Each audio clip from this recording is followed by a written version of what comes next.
Welcome to Pixelated, episode 77. I'm your host, Will Saddleberg. This week, we're serving up a 3-course meal of Google stories, beginning with this week's Maps announcements. With new AI-powered features like conversational guidance and landmark navigation, is this the Google Maps update some of us have been waiting for? Then we dive into the messy split between Disney and YouTube TV, which is quickly managing to affect far more than just Google's cable TV replacement. Finally, we end with some excellent sales news for the Pixel 10, just in time for those Black Friday sales to make an even bigger splash to end the year.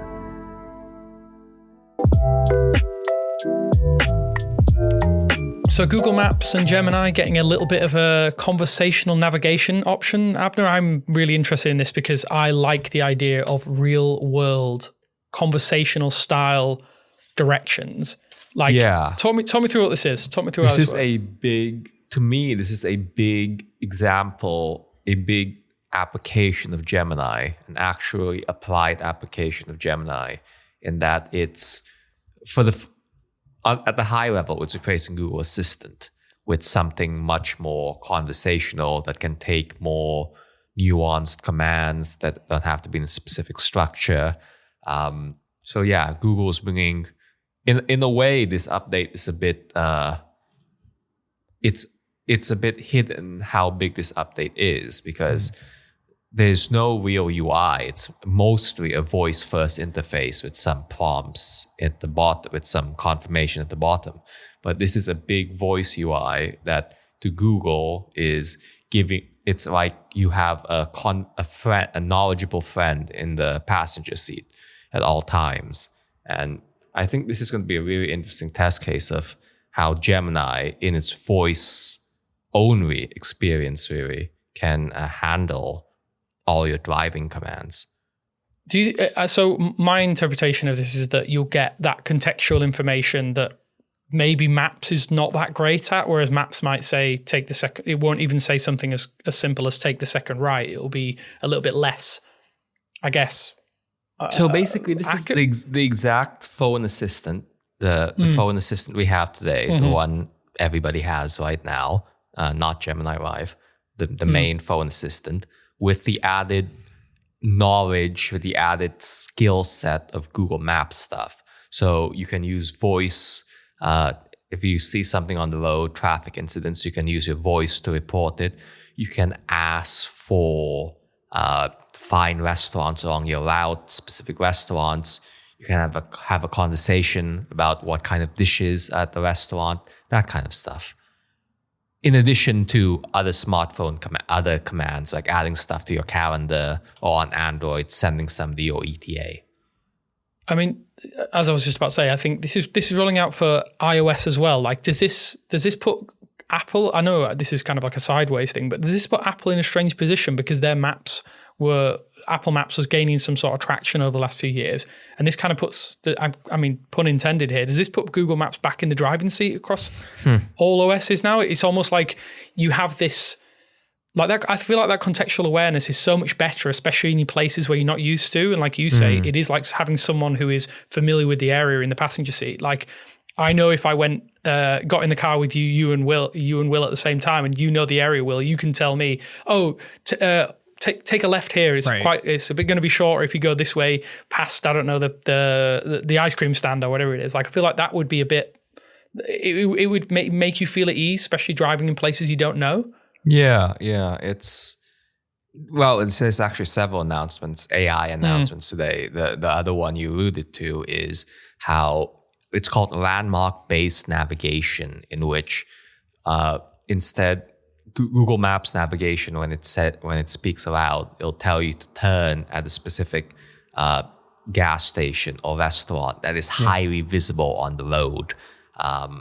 It uses landmarks as common markers instead of turn at the stop sign or in 500 feet or whatever. It will use things that you see on the road. This is leveraging Gemini's visual capabilities, and it's sifting through the Street View library. And it's specifically ignoring things that don't have high visibility on the road. It's going to be very obvious where to turn. Yeah. This one is fascinating to me because it is essentially combining the method of getting around that most of us have gotten used to over the past 20 years or so of GPS navigation systems, whether it was standalone or then replaced by the smartphone, obviously, with the old school, I've given you a piece of paper with written directions on it. After the lake, turn right, and then, just keep going until you pass a farm and then you turn left. It's literally that. And I think that's fascinating.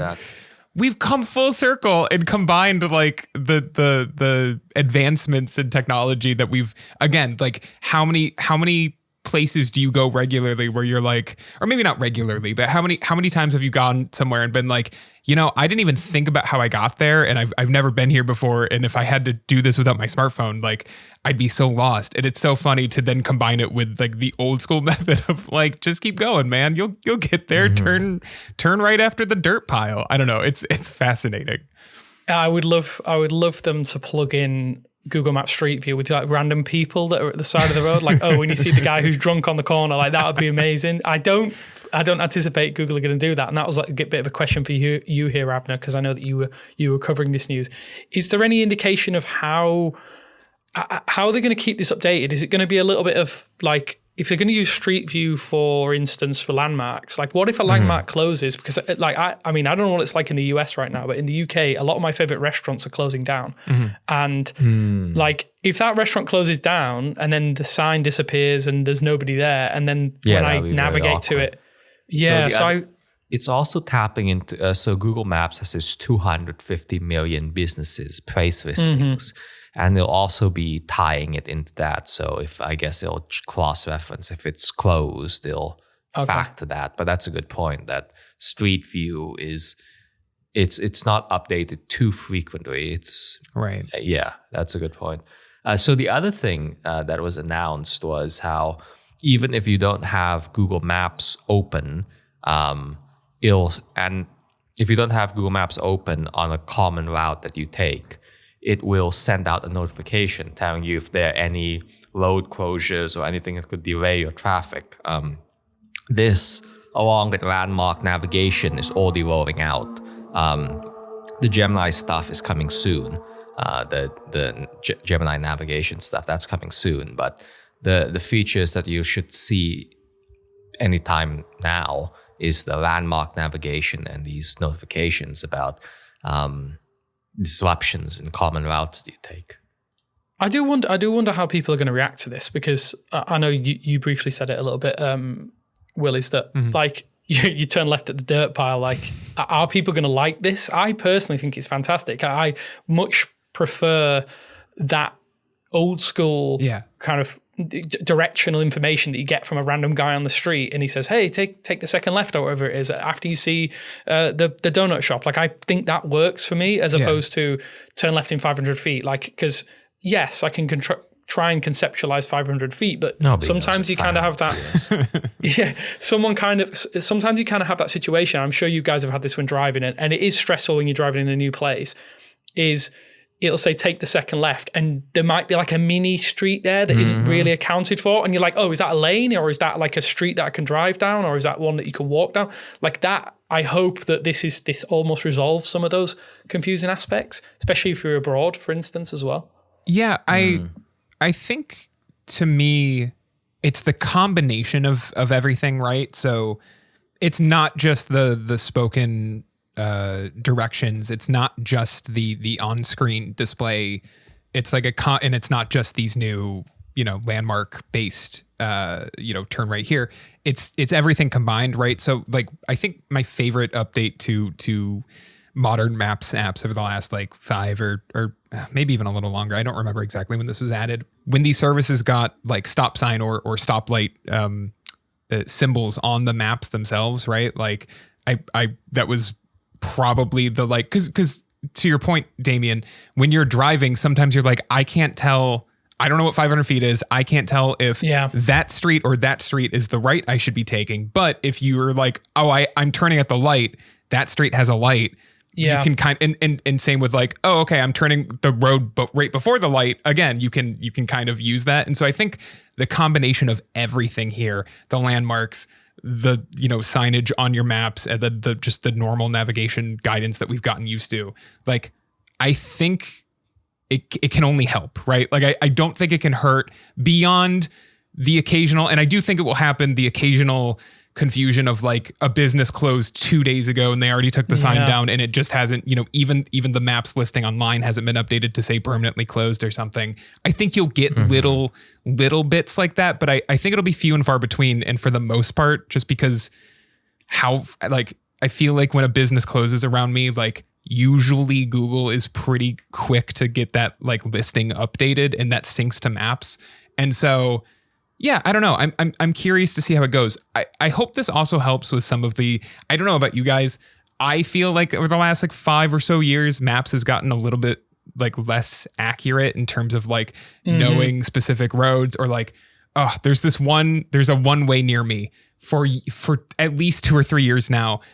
Maps, when I navigate, there's a store right by it, and when I navigate to that store, it always tries to send me the wrong way down the one way to get there, and I have no idea why it does this, but like little things like that, I'd like to see Google like not, these are good improvements, but like I also would like them to use like AI, or even maybe just like let me report that using my voice in the same, instead of having to like try to remember to figure out how to report inaccurate directions later on. I think this can only help stuff. I think making directions a little bit more conversational, commands, especially, I love the change that we brought up earlier to reporting accidents. I think it's so much smarter to use that with your voice rather than having to tap on the screen. Yeah. All of that stuff just makes driving safer. I can tell you from experience in my vehicle. So I have is it Google built-in now? Is that what it's called? It's Android Automotive. Yep. So I have a Polestar. It's like both. This is not a flex. I'm just saying I have a Polestar 2 and the screen is terrible. Yeah. After 3 years of driving it, I'm glad that I'm going to get rid of it in that respect. It's a really nice car to drive, but reporting accidents on the road and then getting the notification of, is there still a car crash, or is there still the road blocked? They're always delayed. Like they're and then by the time I'm like tapping at the screen, I'm like, oh, I need to pay attention to the road. So just being able to control with your voice is something that I think in the car, it's kind of nice. And I guess this has a safety benefit actually, when I think about it more drastically, is that when we have vehicles that and I hate this anyway, and I'm sure, I don't know if you guys agree, there are too many vehicles out there relying on touch screens while we're driving, and that's not the best place for a touch screen, right? You need to be paying attention to the road. So having like dials and touch buttons is great. Analog in the vehicle, amazing.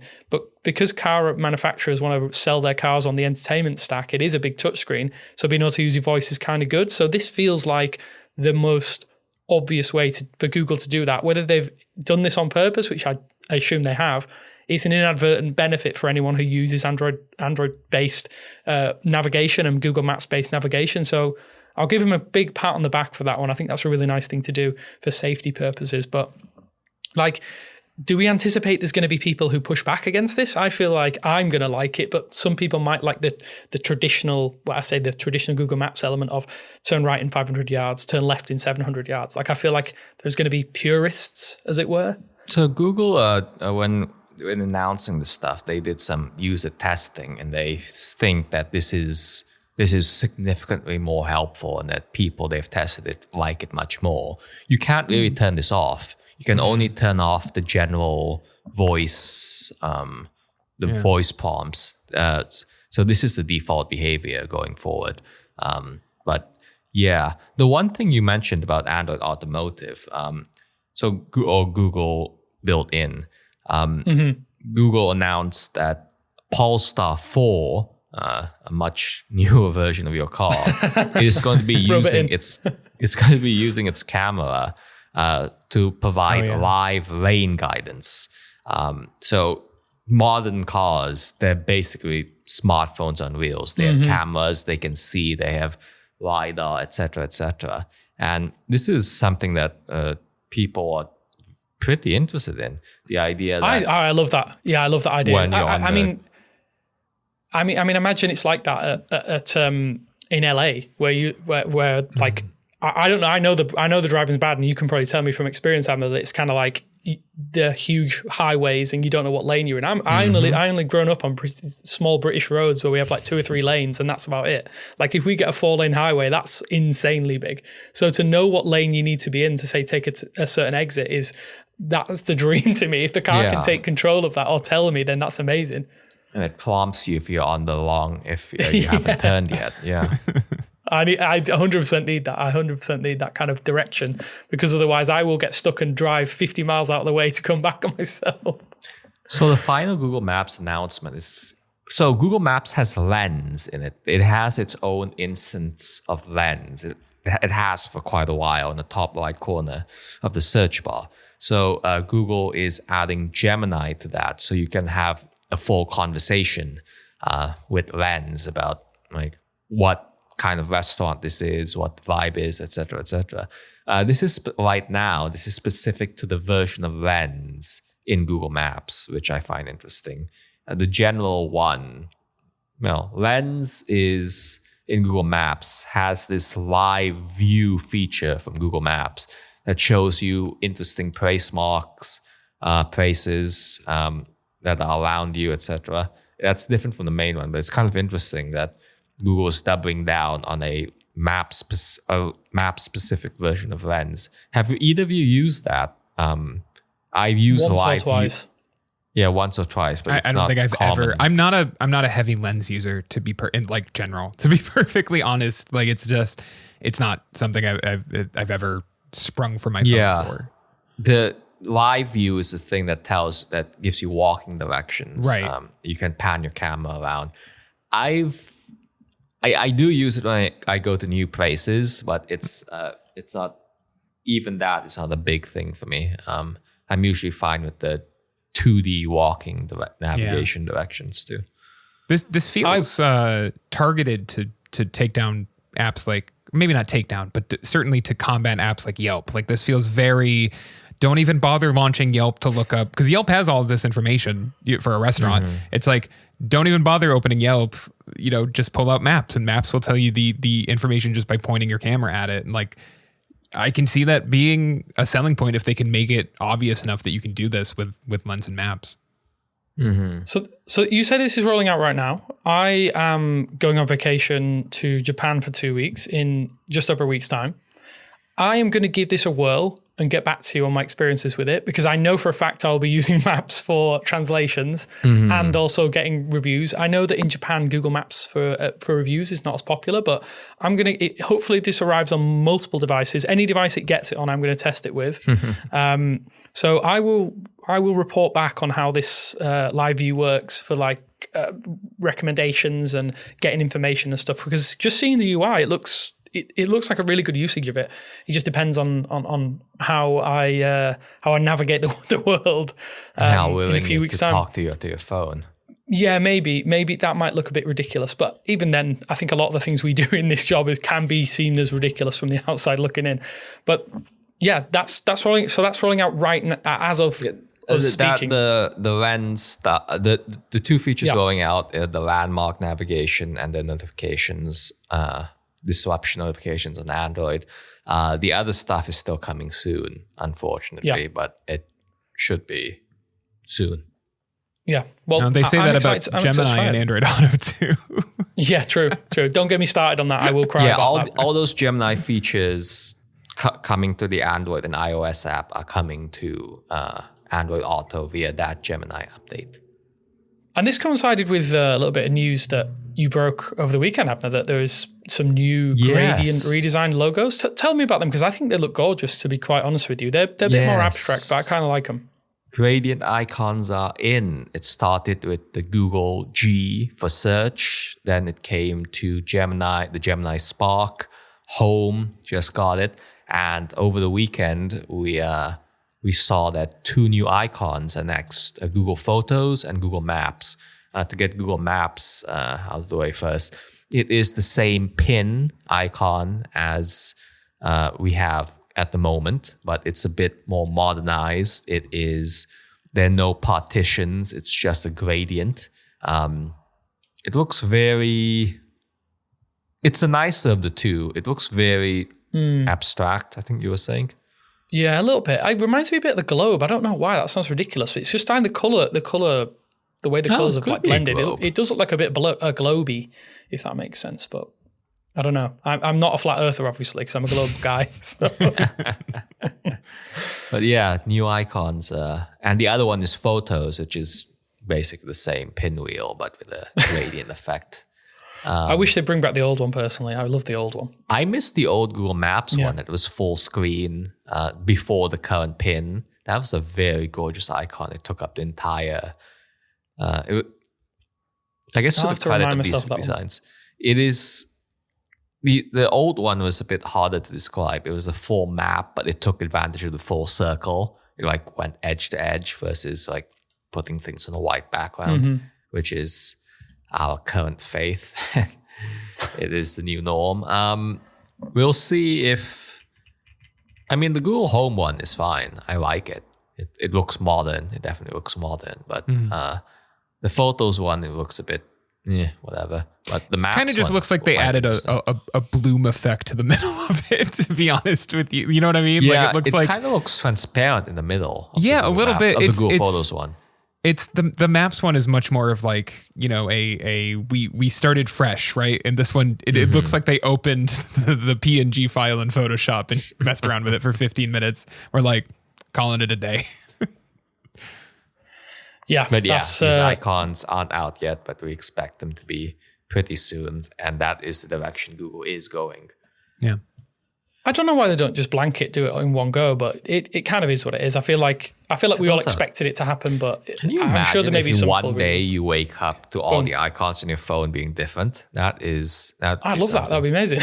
Is it also kind of tied to? I feel like the apps that have gotten, and correct me if I'm wrong in this, but the apps that have gotten the gradient update the most are the ones that are also like leading with the charge towards like Gemini infused applications. And so I wonder if basically as more Gemini features roll out to these apps, they get the updated icon. Yeah. It's like the home stuff. That's a big Gemini thing. Gemini itself, Google Search's AI mode. So it's at any time with these apps, Photos, or has conversational editing. Right. Photos feels a little late here, but the rest of it feels about timely. Yeah. Yeah, it's at any time, and these apps can be updated. Most of Google's stuff have Gemini at this point, so yeah. Well, I'm looking forward to it, but what we can't look forward to is a very distinct lack of Disney movies, Google TV, YouTube, and Play. Yes, Will, you've been all over this. Will, I mean, I'm not a Disney. I'm not a Cape. I can't even say the word. I'm not a Cape fan. I'm not a Marvel or Cinematic Universe fan. So I don't care about specific things there. I don't care about Disney films. I don't care about stuff. But you gotta remember a lot more. Well, not just sports. Also, a lot more movies than you might think are under the Disney umbrella. But let's start with sports, because that is where this kicks off, which is a week ago. As you're listening to this, YouTube TV and Disney, their contract expired. So every Disney station on YouTube TV, so that's ABC, all the ESPNs, Disney Channel, and so on, went black, which is a problem if you are watching either a lot of college sports or a lot of sports in general. And then also obviously Monday Night Football was not on cable on Monday this week. It's gotten ugly pretty quick. Obviously, carriage disputes are nothing new in terms of, in fact, they're very old in the cable world. But every 3 years. Exactly. but with this one is getting, like we just watched NBC Universal and Google sign a deal, like right at the deadline, but pretty quickly they came to an agreement. This time Disney and Google are beefing pretty hard. So we saw Disney, come to Google and say, "Oh, we'd like to restore ABC for 24 hours to allow for election night coverage in the US on this past Tuesday." And Google wrote this scathing response that they published in a blog post that was like, "Well, actually nobody even watches ABC for election coverage." I had the same thought even before that. Who watches ABC for election coverage? The thing is that you can go, and I think ABC, their election coverage is probably on YouTube, or at least it has been in the past. All of these networks like want as many people to watch their stuff as possible on these high attention nights. So I totally get where Google's coming from, but it was very funny for them to, in a public response, be like, we looked at the numbers and actually nobody watched your network during last year's election, so we don't care. Just fascinating. And then simultaneously in the background, we've seen Disney pull its entire movie collection from Google Play, and then more frequently visited the newer Google TV service and YouTube, where you can rent movies on YouTube, and as well as clearing out Movies Anywhere support. We found out this week that they quietly published a support page, I put in air quotes, that basically tells people, I don't know, as of October 31st, like Google's not a partner with Movies Anywhere anymore. Movies Anywhere, of course, being, although an agreement between a bunch of studios, it's Disney owned. It's a Disney owned service, so it allows you to share your digital movie collection with a bunch of different, Prime and Apple TV and previously Google, but no longer. And so to come back to that point, Damien, it's not just this is kind of the problem, is that because Disney owns so much of the market, it's not just the Avengers and Star Wars, but it's The Sixth Sense, it's Lincoln, it's Quiz Show, it's The Help, it's Pretty Woman, it's Die Hard, it's Alien. All of these either acquired franchises like Alien, like Die Hard, or movies that you probably don't think is Disney, but were made through various studios like Buena Vista, or Touchstone, like The Sixth Sense, gone, right? So it's big, and if you own those movies, you can still watch them, but it's a big blow to Google's on-demand services. So I know these contract negotiations, we never actually get finite details, but what are the asks, what has been said publicly, what has been traded behind the scenes, etc.? Yeah, to the best of my knowledge, I believe Google wanted a shorter, I think it's like 1 to 2 year contract instead of like 3 to 5, I think is the typical contract, and essentially saw their growth with YouTube TV, which has been primarily, I think their adoption has been primarily driven by sports. And obviously they are where you go if you are an NFL fan in particular. I think they see that as leverage on their part to demand a shorter, more favorable contract on Google's side. And then on Disney's side, they see this as an opportunity to try to get maybe a bundled deal, whether that's with Disney Plus or more channels carried on YouTube TV service, obviously for a higher dollar amount, which would then inevitably trickle down to consumers and once again raise the price of YouTube TV, which has become very expensive over the last few years. So $82.99. So on the sports thing, I think one thing that gets brought up a lot is that they're consolidating a sports play. Is it Fubo? What is that? Yes. So like, and that deal just closed like a week before all of this started. So, part of the thing has been like, oh, are you mad at Disney about this? And you don't want to support you don't want to support ESPN Plus or actually you can't even watch Monday Night Football there, but you don't want to, figure out a way around, signing up for one of their services. Fubo's an alternative, but they're owned by Disney now. So yeah, I mean, the market has become fairly consolidated. Same with Hulu plus live TV, obviously a Disney service. So it becomes a thing where Google has effectively closed the doors to Disney has closed the doors to any way to watch football in particular, or their carried football games in particular, if you are not willing to give them money. Yeah. This sounds like this was always going to happen, though. This feels like they've strong-armed Google in a way that Google would have ordinarily strong-armed other players in this space. But I'm watching from afar, and this is fascinating. The thing with this one, I don't see an immediate ending on this. No, I agree. The outcry is maybe a bit strong, given what this is, and I can honestly just sign up for another service, which is annoying, and you have to pay more. But it's as simple as signing up for another service in the grand scheme, which is again annoying. But Yeah, this idea of having one. I just have YouTube TV in terms of for the cable replacement aspect of it. This is not a novel thing, but it's the same price as cable. These cord cutting services are the same price of cable. And again, with this one, I don't see it ending anytime soon. I don't think YouTube is going to capitulate unless Disney changes their offer. In this case, which is it feels different from all these other past disputes. They got NBC over the line. Yeah. Again, this happens every 3 years, but I think this one is going to run a little bit longer. And I don't know who's going to cave at this point, because for Disney, they just want people to sign up for their services, which might be enough. And for YouTube, I don't think they want to pay they're in a real cost-cutting kind of stretch. I guess the one other thing, it is interesting that YouTube TV is only in the US, which is probably why Damien doesn't care too much. In the context of Google, I've always found it interesting that YouTube TV is a one-country service. For a company that loves scale, that is an oddity to only offer that YouTube TV only ever made sense in the US.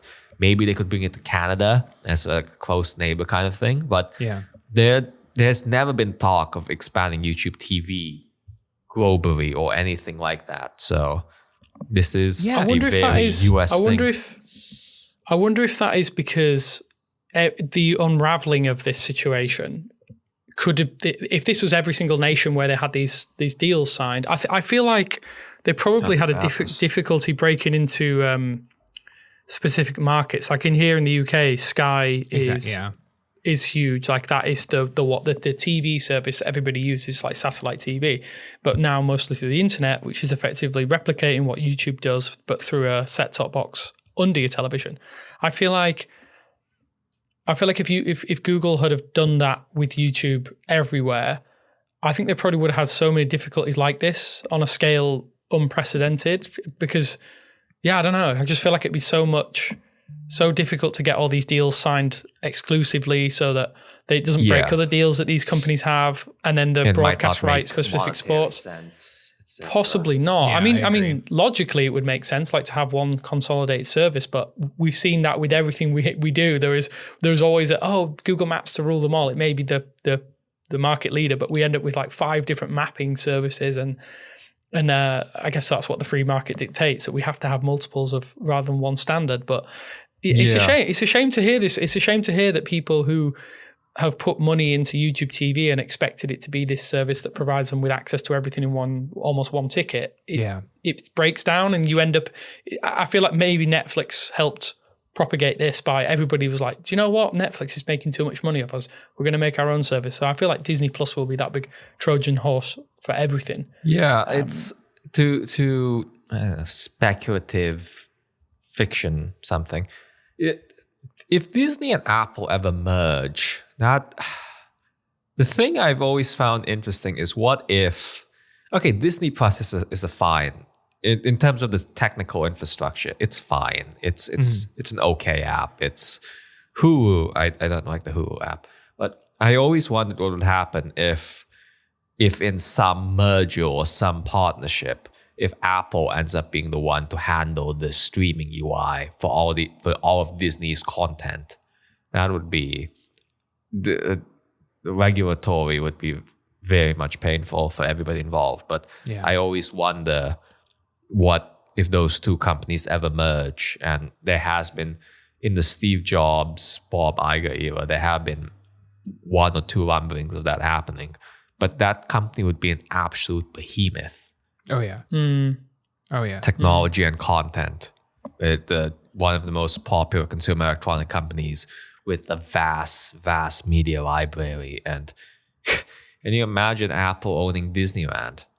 I can't. I just feel like Apple wouldn't want to get into that. I think I can understand they maybe want from the streaming services, but there's some good stuff on Apple TV. But I think the rest, it's not worth the money. To be honest with you, I think if I don't know if I'm speaking out of turn here, but I definitely feel like this is the biggest advert for piracy I've ever seen from a service of the last 2-3 years. Like taking all of these things away from people who they're paying an exponential amount of money for. What is it about? Do you say about $200 a month? That is insane amount of money. That is all of the streaming services, right? You could pay for, or basically what's Netflix? $20 in the US? 25 if you want the top tier plan, yeah. Okay, so you could probably pick and choose what you really wanted and not be worried that, I don't have access to this. I mean, just Disney Plus is probably going to cover every single base that you need, right? So it all comes back to sports in a lot of ways, I think, on this, right? Like, and it's a weird piece of leverage, for Disney to play because, like, I mean, they have ESPN, but outside of football, a lot of the ESPN stuff can be watched live on ESPN Plus. You're going to hit blackouts. Like, I can't watch local Sabres games, but I can watch all the other hockey games on ESPN Plus, unless you have a VPN, but you didn't hear that from me. I don't know. It's of the weekend games, as far as the NFL goes, which this is obviously that's their big leverage at the moment. I feel like the most noise I heard about this was on the Monday Night Football side. That is the only game that they have on the NFL side. They're more on the college football stuff. So it's like, okay, well, if I'm I have YouTube TV for the football season, it's like, well, I'm only Thursday nights through Prime, and then the Sunday games are CBS, Fox, and then one at night on NBC. ABC does not, in ESPN, don't come into the picture until the final game on Monday Night Football. And so I don't know. I think it's assuming a lot for Disney to be like, oh yeah, like these Google subscribers are just going to jump over to Fubo and pay us all this money to catch one more game. Like, I don't know. I think it's weird. Like the NBA basketball just started, and it's not basketball's. No, it's not. Nobody cares into the finals. Or nobody cares into the finals.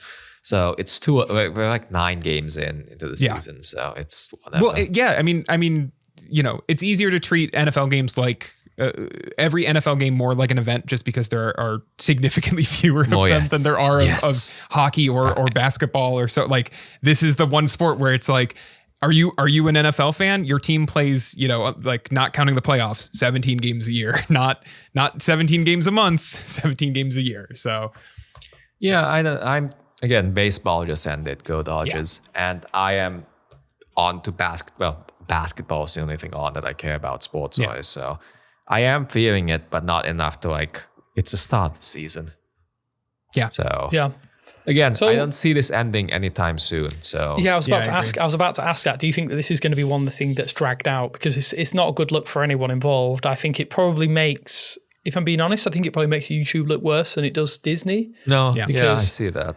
Because people are saying, what am I actually paying for here? And Google can try, and that's all they can do in this situation. But let's move on to something a little bit more positive, that Google has been trying to do things recently, and it looks like, at least for the month of September, they have made major inroads in sales of their Pixel 10, which I know a lot of people were very concerned about, as in the same phone again, all that kind of jazz that we've seen online from fans and detractors alike. This news comes from Counterpoint, that the US-based Pixel sales have jumped, I think, is almost 30% in September 2025 versus 2024, which to me, from an outside looking in, and we're going to pick apart this data, is absolutely insane, given the background of this device, the background of the launch, all that kind of stuff. Like, where do we think this information is, like, where does this stand up? Where does it kind of fall down, if that makes sense? So I guess the high level thing I'd say is that if enthusiasts, those very plugged into the internet, would think that the Pixel 10 wasn't doing that well. If you just read comments on the internet, this is giving an alternate suggestion that the Pixel 10. I really do wish that Google would just give us numbers, or it's obvious in earnings calls when the Pixel's doing well, but they'll never do that, and they'll never do that. It's the scale needs to be much bigger for them to even consider breaking it out. But in lieu of that, we have to rely on these numbers and these research analyst firms reporting. So, and that's where we are right now. I feel like in defense of the analysis and the firm behind this, Counterpoint have been pretty consistent, right? Google uses some stuff too. Yeah, they wouldn't. I don't think they would stake their reputation on false data. And with Google being, I mean, let's be completely honest, we're all Google users and we use Google services, but the Pixel is a very small proportion of Google's output, right? Hardware sales, whatever it is, like. I can't imagine that there would be any other reason for Counterpoint looking into this data and pulling this out without there being a shred of truth to it or a grain of truth to it. I feel like what would they gain from this? There would be no gain from this. The most important thing about these analyst firms is the consistency. As long as they keep using the same methodology, that's all that matters here in terms of the year-over-year comparisons or quarter-over-quarter stuff. So let's look at. I think the good thing here. Let's break it out a little bit more then. So they're saying that Google's share of the $600 is it $600 plus range has been seen a huge gain. Will, I know you covered this in depth. It's basically Counterpoint specifically look at. So this is separate from the 28% figure year over year.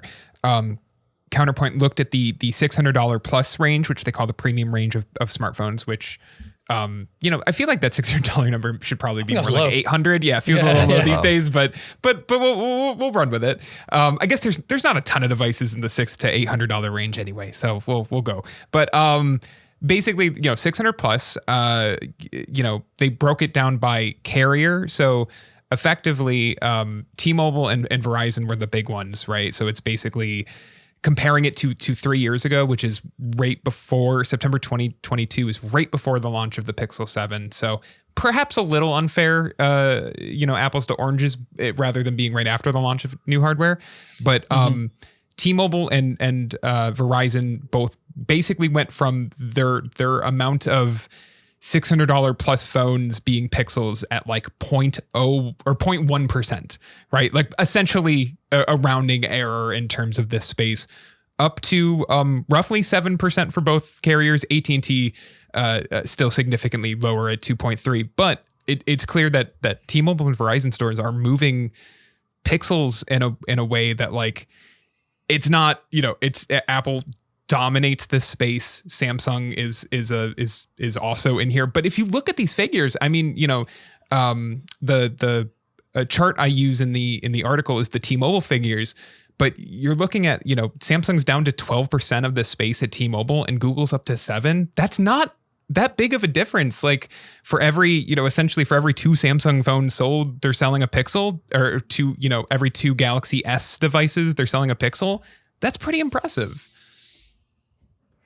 I think given the fact that we've had, obviously you mentioned briefly that at the start of, they've analysed it from a point just before the launch of the Pixel 7. So that encompasses Pixel 6 sales. And that was the first period of time, I think, that Google really started to spend serious ad money on their Pixel marketing budget, all that kind of stuff, sponsoring. I think they sponsored the NBA in their first year, was it? Something like that. Yeah. They sponsored like the England national team, the England Arsenal, Liverpool. They've started to sponsor some big brands here in Europe and in the UK specifically. Like in the US, I feel like they probably are starting to get into, and this is credit where it's due. They're almost alongside these 2 brands that have spent 20 years duking it out, being the two top dogs. And to even be in the conversation is with such a small market share is incredible, really, to be quite honest with you. Like there is no reason you would expect someone like OnePlus, or I know Oppo don't sell the devices in North America. There are brands that are in China and the rest of the world that would kill for this kind of market share in the US. And Google are starting to do it without much fanfare. That makes sense. Yeah, I mean, I think, and this is kind of getting back to something that Abner said, but I really think that this is a sign that Google is, and I think I've said this on previous episodes, but Google's on the right track with prioritizing AI and the Pixel. I genuinely think that. I mean, I couldn't even tell you how many times I have seen the Pixel 10 Vanilla Pro ad at this point. Oh my God. Plays that ad. I've had that song that stuck in my ad- head for a week. That like ad would have worked any other year, but the iPhones, they got a redesign this year. They actually did get a redesign. I guess the idea is behind that ad is to like, well, we're the AI phone. And I do think it's not a bad pitch, right? It does. It's not I'm a sure bad pitch, but at the end of the day, people kind of care what colors their phone is, what it yes. looks this year. And they agree. actually changed it this year. So They did. Bad year to do it. It's a bad year to do it, but like it does show this like confidence Google has about that. I feel like they maybe didn't have a few years ago against the iPhone, where they are kind of filling the usual Samsung role of going up to Apple and being like, no. We're the better option here. Like we're the more modern, advanced option here. But I think they're doing it in a way that doesn't speak to power users in the way that like a Samsung or, if you were to advertise a OnePlus phone, I don't know. I think that's interesting. I think it's, I see the complaints on Tensor and I don't disagree with them, but I've had a pretty good time with my Pixel 10, all things considered. And, I don't think most people care about GPU performance versus the competition, like most people. And I think you're seeing that kind of reflected here, especially because, again, you look at these charts, comparing September 2022 to September of this year.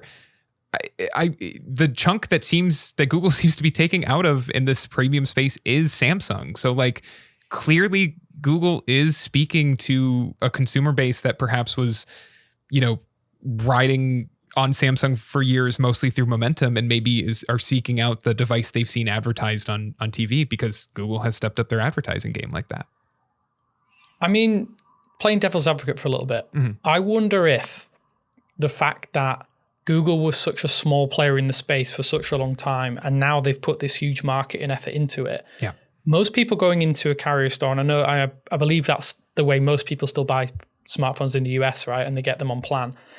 I wonder if there are people who've seen the Samsung phones not really visually develop too much over the past few years. And then they see a Pixel 9 and a Pixel 10 on store shelves, Pixel 9a, whatever it is. And it's like, this is different. This looks different to what I have. Like my S23 to the S25 is visually, hey, it's almost the same phone, right? Yeah. Well, and Samsung hasn't just wrote out the same design language on their premium devices. They've brought that design language to every device down to the lowest end A series. And I don't think that's made the A series feel more premium for the most part. I think that's made the Galaxy S series feel less premium. Like it's less special that this phone looks like this because they all look like this. And say what you will about the Pixel, but it has a very striking design. And, as much as there was lots of conversation earlier this year about the idea of branding in the camera bar, perhaps divorcing that from the 9A was actually a smart move because it again makes the flagship stand out that much more. This is the phone that looks like this. Aside from that, there's the iPhone Air, I guess, kind of looks like it, but really for the most part, like it's just the Pixel 9 and 10 series that has this design. I think it's maybe smart just from I want something new perspective. I also think, and I don't know if you agree with me this Abner, I think we've both spoke about this at length when we've written reviews about these Pixel devices and the previous generations, is I think that they've had this holistic approach to smartphones that seems from the outside as hardcore tech fans don't like that. They kind of like something that is, I want it to push every single button possible. I want it to go 300 miles an hour. Yeah. I want it to not have all these, I want it to have all the bells and whistles. And I think Google's approach and then it feels like that since maybe we didn't see it with the Pixel 6 because obviously the performance difference between the first gen Tensor and the top tier Snapdragons wasn't as drastic as it is now. I feel like, and obviously AI was never really it was a component, but not a major component of the devices. I do wonder if that is breaking through to people that there is so much power in the palm of your hand anyway. Like it still is very, very powerful phone when we start to compare it to other things in our lives. Yeah. I do wonder if that's breaking through to people a little bit. It is. I think that the Pixel 9 switched the iPhone design. We've litigated that a lot. But I do the people who want to switch to a new phone, they feel like they want something different. But at the end of the day, they don't want that much difference. Right. They maybe want to change one or two things. Maybe they want more customization or whatever. But at the end of the day, they want something that feels like their old phone. And that's what we kind of got with Google being able to go into that design language. They got something that's similar, feels similar, but of course has a entirely different OS and innovating more on AI stuff and helpfulness and whatever. So it's kind of interesting when people who want a different phone, they just want it a little bit different, not a lot different. And sometimes that is enough for them to properly switch over or to feel like they can switch over. People like the smartphones that feel the same. Yeah, I think you hit the nail on the head a little bit there. I think it's almost like a pair of slippers, a comfortable pair of shoes that you're used to. You've worn them in a little bit. I feel like the design is just enough to get people to look at it through the window, if that makes sense. I think there is almost enough where people, and I think Pixel Snap will make a big difference as well. I thought about this over the last few weeks, and there's little things with the MagSafe integration that I can understand from someone who maybe has used an iPhone for years. They don't have to throw away any of their accessories. Like you may have spent hundreds of dollars on chargers and docks and camera mounts and stuff, and you don't have to get rid of those straight away. Like that has to be at the forefront. Well, it might not be at the forefront, but it's like a background thought. Oh, I don't have to get a brand new case for this. I don't have to get a new in-car holder. That kind of stuff really does start to... Look, people are using that stupid 5-watt charger from the original early iPhone. They still use those. And to be honest, 2 years ago, I just stopped using the 15-watt charger from the original Pixel. That was like 1 or 2 years ago. The one that had color-coded bases that matched the black, blue, or white. Yeah. I'm guilty of that. All of my fast chargers are in my office. The charger that is next to my bed is like I probably a decade old, like 15 or 20 watt charger. Because who cares? I'm going to bed. Who cares? Yeah. For a good 6-7 years, I was using the first USB-C cable in my travel bag from the Nexus 5X. Oh my god. That stupidly stiff cable. I stopped using it because the wiring started coming apart. That's the only reason. People want to use the existing accessories. And to your point, Damien, Pixel Snap, different name, same thing as MagSafe, which has had the benefit of being around for years at this point.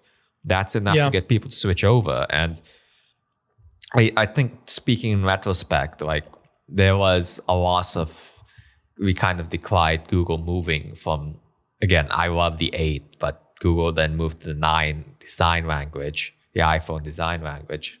And there was kind of a loss of originality, but the benefits for cases, then now that they're adding MagSafe, that's kind of, it took a while to see for the vision to come to fruition, but it's happening now.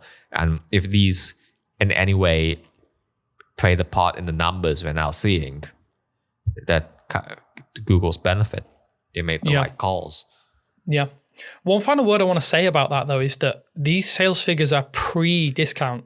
So if this is for the September 2025 that I remember, then we didn't see a major discount on apart from maybe some carrier pre-order deals, which I'm sure those were very, very kind of juicy and really beneficial to people making a purchase or maybe getting it on free on a sell plan. And hey, getting devices out there is the hardest thing, right? It's the hardest thing to do in this competitive ecosystem where Samsung and Apple dominate in the United States. But if we look at it from other areas, if there are not huge discounts or people were picking them up without that discounts, when we're coming into this Black Friday period and we've had sales for Amazon Prime Day as well, the unlocked device sales figures will bolster that as well. So I'm really interested to see how this plays out over the next few months, because we've seen a few spikes like this in the past.